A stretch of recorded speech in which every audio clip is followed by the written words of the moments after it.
Le 2 juin 1953, le 3 en Australie, Elizabeth Alexandra Mary est couronnée dans l'abbaye de Westminster et devient officiellement Elizabeth II, reine de 7 États indépendants du Commonwealth, le Royaume-Uni de Grande-Bretagne et d'Irlande du Nord, le Canada, l'Australie, la Nouvelle-Zélande, l'Afrique du Sud, le Pakistan et le Sri Lanka. Son père George VI est mort en février de l'année précédente.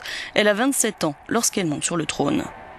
Elisabeth est la fille de George VI, devenu roi après l'abdication de son frère Édouard VIII. Elle a une jeune sœur, Margaret. Elle est l'arrière-petite-fille de la reine impératrice Victoria. Et c'est la longévité du règne de celle que l'on surnomme la grand-mère de l'Europe qu'elle vient de détrôner. Lorsque la Seconde Guerre mondiale éclate, elle et sa sœur ne quittent pas la Grande-Bretagne. Ainsi en a décidé sa mère.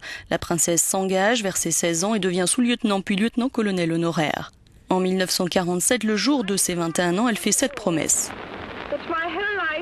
Je déclare devant vous tous que je consacrerai toute ma vie, qu'elle doive être longue ou brève, à votre service et au service de la grande famille impériale dont nous faisons tous partie. Elle se fiance le 9 juillet de la même année avec le prince Philippe de Grèce et de Danemark et se marie en novembre à l'abbaye de Westminster. Elisabeth donne naissance à 4 enfants, Charles en 1948, toujours destiné à lui succéder, Anne, puis Andrew et Edward. C'est le mariage de Charles avec Lady Diana Spencer qui va définitivement occulter le rôle de la reine et changer le visage de la famille royale par le charisme de celle qui deviendra la princesse Diana.